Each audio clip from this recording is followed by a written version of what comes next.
दोस्तों, महाराष्ट्र और झारखंड के चुनाव के नतीजे आपके सामने हैं। महाराष्ट्र में महायुति ने अपनी सरकार बनाकर सुनामी ही ला दी। तो दूसरी ओर झारखंड की बात की जाए तो झारखंड में जेएमएम की सरकार बनती है और हेमंत सोरेन अपनी ऐतिहासिक जीत दर्ज करते हैं। नमस्कार दर्शकों, बहुत बहुत स्वागत आपका न्यूज़ पे। आपके साथ मैं हूं सवेरा छाबड़ा। विधानसभा चुनाव दो राज्यों में होते हैं, यानी कि झारखंड और महाराष्ट्र में। इन दोनों के विधानसभा चुनाव का राष्ट्रीय स्तर पर क्या और कितना असर होने वाला है, यह देखने वाली बात होगी, क्योंकि ठीक ही 2 महीने बाद देश की राजधानी दिल्ली में विधानसभा चुनाव होने हैं और अगले साल के अंत में बिहार में भी चुनाव होने हैं। दोस्तों, हाल ही में लोकसभा चुनाव हुए थे और अगर आपको याद हो तो महाराष्ट्र में महाविकास आघाड़ी को शानदार जीत मिली थी। जी हां, महाविकास आघाड़ी जो कि कांग्रेस के साथ गठबंधन में है, लोकसभा में उन्हें शानदार जीत मिली थी। वहीं झारखंड में हेमंत सोरेन को बीजेपी के मुकाबले कम सीट मिली थी, मगर फिर भी विधानसभा चुनाव में पासा पलट ही गया। दोस्तों, इसमें कोई शक नहीं कि बीजेपी जो देश की बड़ी पार्टी है वो हार नहीं मानती। उनके पास बेस्ट एजेंसीज हैं। चुनाव में पैसा बांटना हो, आपने वीडियोस अच्छे से देखी है, तमाम सोशल मीडिया पर वीडियो वायरल हुई है किस तरीके से महाराष्ट्र चुनाव में पैसा बटा है। महाराष्ट्र के चुनाव के दौरान वो वीडियो इतनी वायरल हुई, लेकिन उस पर क्या हुआ, उसका ये साबित भी हुआ कि महाराष्ट्र में पैसा बटा है और उसका नतीजा आप सबके सामने है। सरकार बन जाती है महायुति की। इसका एडवांटेज पूरा का पूरा बीजेपी को मिलता है। दोस्तों, बीजेपी को रेस में हराना आसान नहीं है। वो किसी भी कीमत पर अपनी हार नहीं मानते।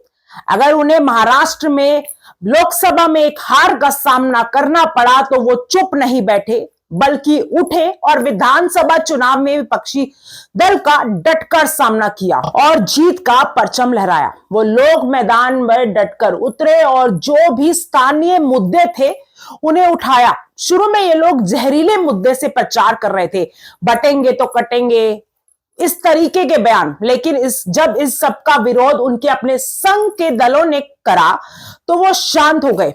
बाद में उन्होंने महाराष्ट्र में बटेंगे तो कटेंगे, एक है तो सेफ है, ये नारा का प्रयोग नहीं किया। दोस्तों, पहले कोई भी चुनाव, छोटा सा छोटा चुनाव ही क्यों ना हो, बीजेपी की तरफ से एक ही चेहरा होता था। कौन? आप सब जानते हैं, मोदी जी। लेकिन अब ऐसा नहीं होता। जी हां, अगर बात की जाए अभी हाल ही में हुए हरियाणा चुनाव हो या यूपी के 9 सीटों पर उपचुनाव हो, पीएम मोदी जी की लाइमलाइट थी ही नहीं। वो काफी कम नजर आए। बात करते हैं पहले हरियाणा चुनाव के प्रचार की, तो महज 3 से 4 रैली प्रधानमंत्री मोदी ने हरियाणा में करी थी और चुनाव होते ही मोदी जी का पोस्टर, अगर कोई भी छोटा भी चुनाव होता था तो मोदी जी का पोस्टर जरूर लगता था। लेकिन हरियाणा में नड्डा साहब, खट्टर साहब या नायाब सैनी के पोस्टर चमक रहे थे। मोदी जी गायब ही लग रहे थे। वहीं अगर महाराष्ट्र की बात की जाए तो चुनाव उनके इर्द गिर्द नहीं घूमा, जबकि प्रचार के आखिरी कुछ दिनों में एकनाथ शिंदे प्रचार का चेहरा बने हुए थे। तो इस जीत में एकनाथ शिंदे का अहम रोल रहा। दोस्तों, ये कहना भी गलत नहीं होगा कि अमित शाह का जो चुनाव लड़ने की स्ट्रैटेजी होती है वो कारगर साबित होती है। तो जो बीजेपी के केंद्रीय नेतृत्व और स्थानीय नेतृत्व होता है, उनका तालमेल जो है वो एक दूसरे के साथ मेल खाता है। वहीं कांग्रेस के साथ ऐसा कुछ नहीं है, जिस वजह से उनको हार का सामना करना पड़ता है। उनका जो तालमेल है वो काफी बिगड़ा हुआ है, जिस वजह से ये नतीजे आते हैं। दोस्तों, ऐसा नहीं है कि जो भाजपा गठबंधन है उसमें मतभेद नहीं है, लेकिन उनका मतभेद चुनाव में नहीं दिखाई देता है।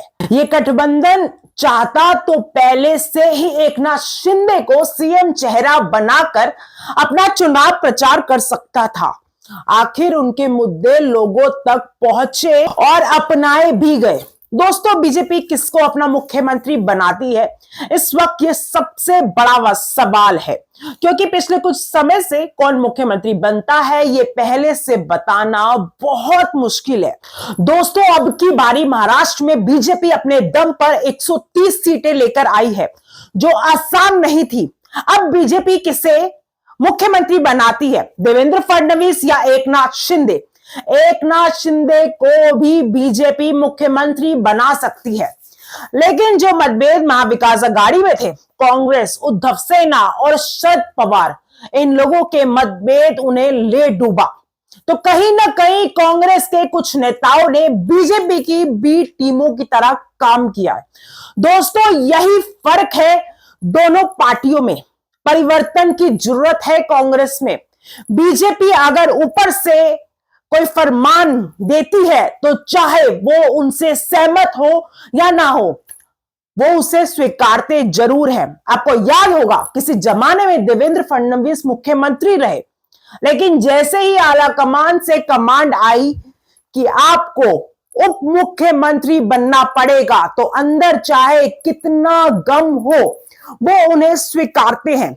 वहीं आपकी पार्टी के मतभेद आपको ले डूबते हैं। खैर, अब दिल्ली चुनाव पर सबकी नजर है, क्या होगा, क्योंकि आपकी सरकार है वही सरकार जो आपसे ही जन्मी है, आपके खिलाफ नारे लगाकर जन्मी है, और आप ही का सारा वोट बैंक उन्होंने अपने अंदर कर लिया था। तो अब आप उस वोट बैंक को कैसे अपनी ओर आकर्षित करते हैं, आपकी रणनीति पर ही तय करता है।